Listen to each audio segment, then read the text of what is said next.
everyone, good morning. Kumusta? Magandang umaga, magandang hapon, Pilipinas. This is Batiday. So ngayon po may nagtag kasi sa akin na ano daw masasabi ko sa ruling ng impeachment day 1, day 2, day 3. Alam naman natin, napanood natin ng buong kanya-kanyang opinion, buong pangyayari, kahit hindi tayo abogado, di, joke lang. Mayroon naman tayong karapatan ng bawat Pilipino, karapatan ng bawat tao, bawat botante na malaman ng katotohanan. Ang akin, for the first time ng ruling, isahin ako ang ruling na layosin ko po. Ang ruling na impeachment, ang ruling na impeachment for the first day to second day to third day. Okay, doon ako nagandahan doon sa cross-examination. Ayan. Sa cross-examination, pero abangan pa natin kasi meron daw si Trillanes mag-witness daw. Doon ako aabangan yun. Doon natin abangan. Pero hindi pa sure, no? Hindi ko sure may correct po niyo kung correct ako. Pero haka-haka narinig ko lang din yan. Pero abangan natin yan, ang buong rolling na impeachment from day 1, day 2, day 3, day 4, day 4, hanggang sa muling impeachment gaganapin. So, sa akin, doon ako nagkaroon ng highlights. So, sa Advance ID ko. Doon ako nagkaroon ng parang pwede pala ang batas baloktutin. Di ba hindi pwede? Batas is batas, rules is rules. Ang dapat sabi ni Tito Soto, hindi daw kailangan sundin ang rules. Correction, sir. Ikaw gumawa ka ng batas, gumagawa ka ng rules. Tapos ikaw ang gagawa ng rules, hindi mo susundin. Ano, kagaguhan lang. Di ba? Kaya sa isang community, kaya mayroon rules na may curfew. Ba't ka na masunod tayo sa curfew? Kasi natin ganun. Tapos pangalawa, meron tayong tinatawag na doon ako na highlighten sa cross examination na doon mo maramdaman doon kahit ako nagkaroon ako ng issue ko dati na naamabot sa prosecutor office. Oo, doon kasi nagpakita kasi kung ang testimony mo at ang pag tinatanong ko sa cross-examination, kung nasa affidavit mo, yan ang tinatanong mo. Yung ibig sabihin, nagsasabi ka ng totoo. Kapag paiba-iba ka ng sagot, parang kinakabahan ka.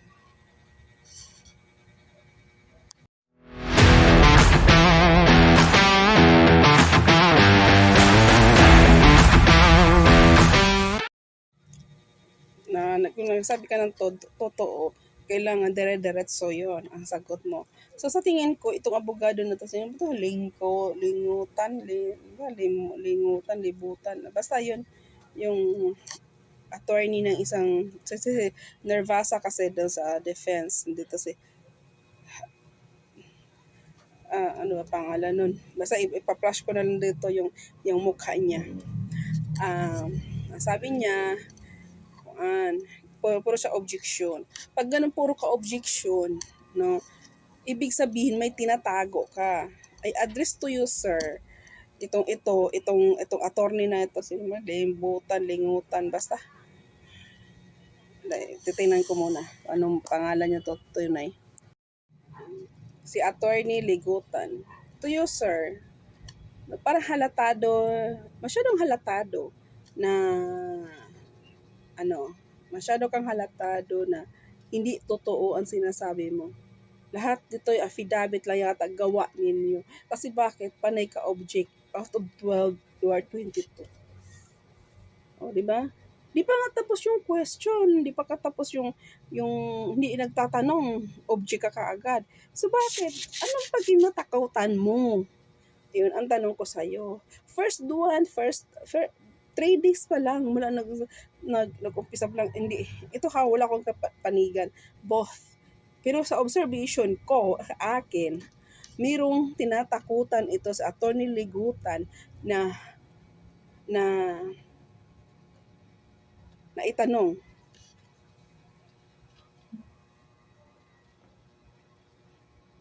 So bakit ka po natatakot na itanong ng kabila at ibato sa witness mo? Kayo ang nagbigay ng witness eh. Kayo ang nagbigay ng witness. Kailan manahimik ka lang? Cool. Kaya nga sabi ni Senator Jesus Escudero, you are frustrated. You look like frustrated.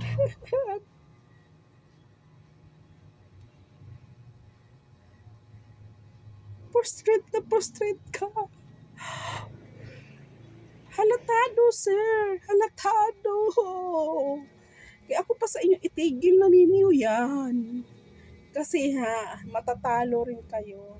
Pero in fairness to Jesus Escudero, no? Bakit kasi di pa ginawang SP yan? Dapat siya ng SP. Yung si Kachil yan, nagiging studman lang eh. Ano siya, supervisor, factory lang. Supervisor daw siya ng impeachment. Factory lang, ginawang factory. Ang impeachment court. Ngayon lang ako nakakita sa buong buhay ko, sa edad ko ng ganire, wala ka Estrada, nabutan ko yun. Ang impeachment na yun, na tawag nito, na may stuntman nakatabi sa presiding officer, which is illegal. Ayun po yun. Una po, illegal na po yung ginawa nila. Tapos may comment din, may ganito, ganyan. May nagbigay ng conclusion, ng husga na kaagad. May tago, si Toto Soto nabigay. Mayroon naman panibago na naman ngayon. Si Bing Lacson, ganyan yan. Ay, nako. Alam nyo, takot lang kayo mabulgar talaga lahat. Yun lang talaga ang conclusion dyan, ang summary doon. Ang summary doon, natatakot lang kayo, maibulgar sa bayan, sa buong mundo, sa buong Pilipinas ang pinagkakawa ninyo. Yun lang yun. Wala nang iba. Kasi wala na, tama naman si Senator Alan Cayetano, wala naman threat doon. Is a condition. Kaya yun ko, iba yung papatayin kita, sinabi, papatayin kita, is a threat. Papatayin kita. Pero kapag, sinabi ni Bibi Sara, kapag anong mangyari, ito ganito, may nang threat sa akin, no? Siyempre may nagagalit sa akin. Sabi na, kapag may mangyari sa akin, kapag may taong galit sa akin, kapag may mangyari sa akin, ikaw ang hanapin or ikaw ang ipapatay ko. Ay parang ganun. Na kapag may mangyari na hindi maganda sa akin or masama sa akin, katumbas rin ang buhay, yung papatayin din. Kasi nga, wala ka naman makuha hustisya eh. Wala naman talaga sa mundong ito. Wala makuha hustisya maliban lang kung may honesty pa. May integrity pa na natitira. Pero, sa kinatatayuan natin ngayon sa Pilipinas na ito, sa man natin Pilipinas, ang sabi kasi ni Inday Sara Duterte, ang sabi niya, kapag pinatay ako, kapag malinaw sa video, paulit-ulit, sa tinanong, nasaan? Doon ang threat. Dapat ganun eh. Sagot, nasaan yung threat doon? Kasi may condition eh. Ganun ako, kapag ako'y pinatay, papatayin mo rin sila. O, diba? Ganun. Ganun is that is a conditional. Yung baga kabayan, kunwari, testigo ka, ako testigo, magtestigo, ganun. Kapag hindi ka magsabi ng totoo, yung baga may kabayan, may consequence, makapalit. Ang sequence sa kapalit, ang pagkakulong ko. Kasi hindi ako nagsabi ng totoo. Kapag magsabi ka ng totoo, under oath, so, pag hindi ka magsabi ng totoo, under oath, ipakukulong kita. Tama, ganun. Ganun. Pero, kapag may mangyari, sa blatter, di ba, sa pamilya, may nagbanta sa'yo, oh, may nagbanta, kung si Inday Sara, o binantaan siya, o sinabi na niya, kapag ako'y namatay or pinatay, papatayin mo rin sila. O sabihin ko rin sa pamilya ko, ganun. May binantaan ako, no? Pagbabanta sa buhay ko. Tapos sasabi, kapag may mangyari sa akin, kapag ako'y papatayin mo rin sila. Yung ganun. Pero not specify the name. Walang pangalan binigay doon sa video. Klaro-klaro, palit-ulit ang video. Ewan ko. Alam mo, totoo lang itong si Kalilong, hindi to expert. Kasi may expert pa na 2 weeks lang siyang nagtitrain. Hindi ni expert. At siya rin nag-execute ang affidavit, which is mali. Mag-execute ng investigation, diba sa investigahan? Sa investigahan, may execute affidavit, ang pipirma yung nag-iimbestiga. Oo. Suko, nag-imbestiga, gato ganyan.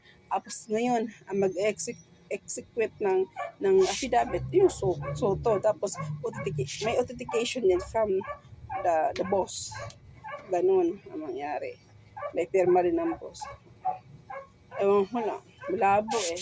Malabo yung malabo yung impeachment nila. Kasi first day, second day. Tapos sinabi na ni Risa Hontiveros na ito na si Madam Risa Hontiveros.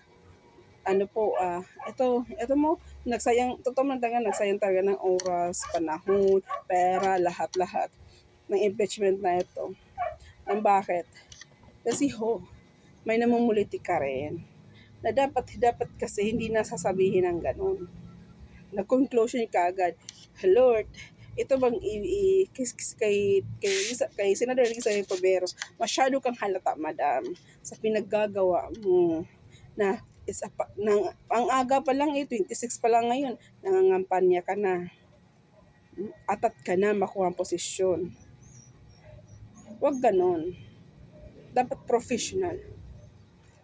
Nasa professional, huwag ka na hanggat maaari, huwag na ito paanuhin sa Senador Risa Hontiveros huwag na ito patayuin Kasi nga, palpak yun kaya siguro, alam mo, naisip ko lang ano ba yung manok mo? Bakit? Ano daw yung kapatid?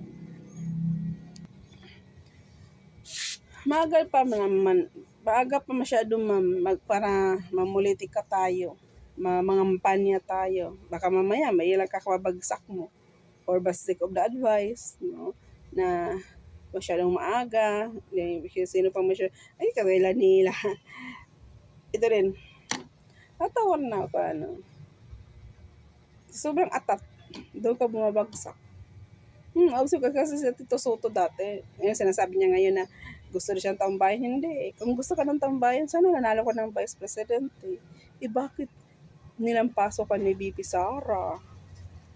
Diba? Hindi naman ganun, sir. Mali ka doon. Kaya huwag kayong masyadong yung gusto ma-erase ang isang politiko, ang isang hinalal ng 32 million mahigit. Malabo yun. Malabo yung ma-impeach Kasi nga, si Inday Sara, abogado, asawa abogado, tatay abogado, napalibutan siya ng abogado, pinsan abogado, tiyuhin abogado. Napaikutan siya. Tapos ngayon,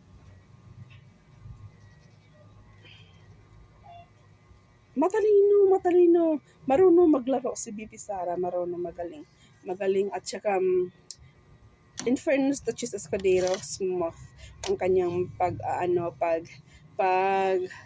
pag-deliver ng, kasi nga lagi sinasabi,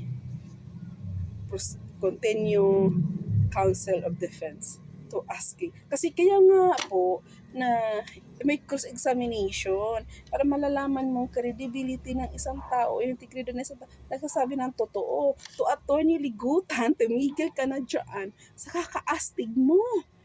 Akala ko summa cum laude ka. Parang hindi ka yata summa cum laude, sir eh. Kasi kung summa ka, be a professional, be an educator, makinig ka na lang. Ano sasabihin ng witness mo kung sabi ng totoo? Hindi. Matatalo ba niyo o mananalo ba kayo?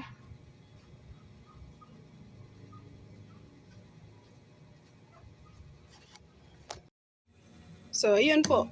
Tuyo to, sir. Sorry. Ato na ligutan.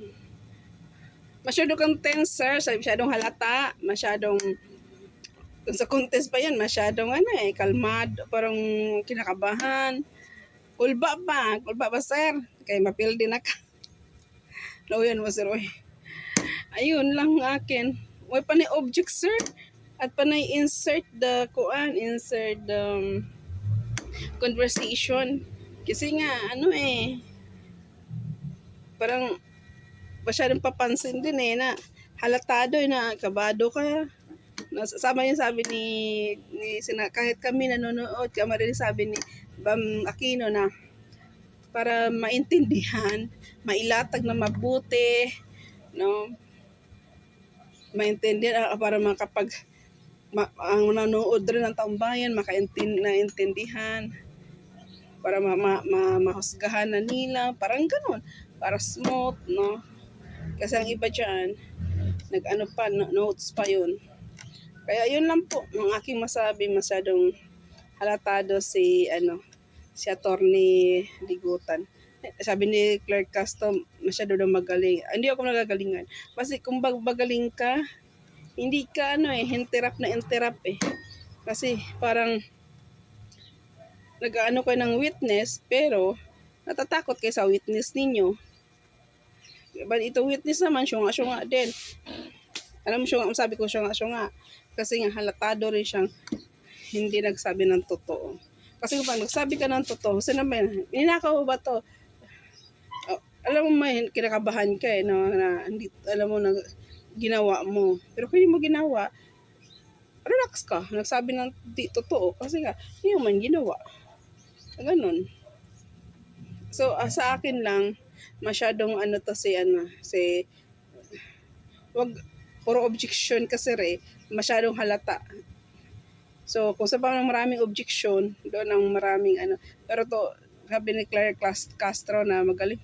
Hindi ka ako maniniwala summa cum laude. Kasi kung summa cum laude siya, professional siya, nakakaintindi siya, na bawat salita ni presiding officer Jesus Codero na binagsabihan na siya, dapat makikinig ka na, di mo na ulitin. Naulit pa niya eh. O diba? Kaya nga panay sabi ni Jesus Codero sa Defense Counsel na go ahead, continue your asking the question. O diba?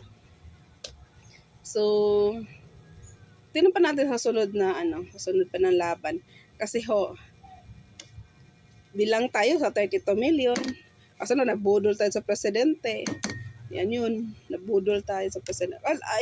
Hindi man yung iba nabudol, pero hindi ako nabudol. Bakit? Kasi blanco yung presidente ko. Wala akong binoto na kahit isang presidente.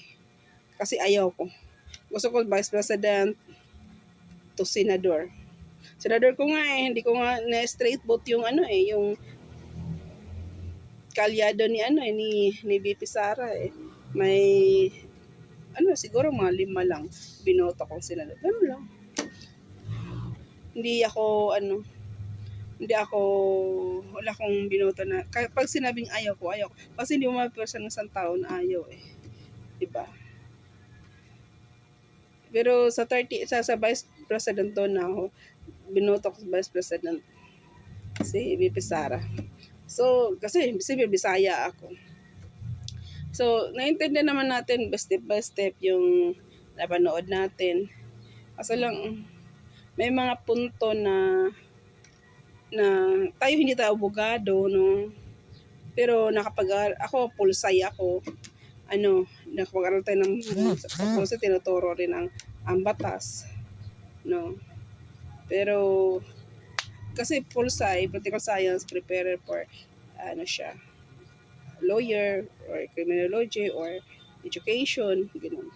Kung anong gusto mo. Or bachelor, pwede na sa Bachelor of Political Science, ganun. Yan. Na ating ano. Kaya, AB po, Bachelor of Arts, preparing for law po, for law, for education, BEd, or BSEd, kung ano depende kung anuhan mo, major, ano siya.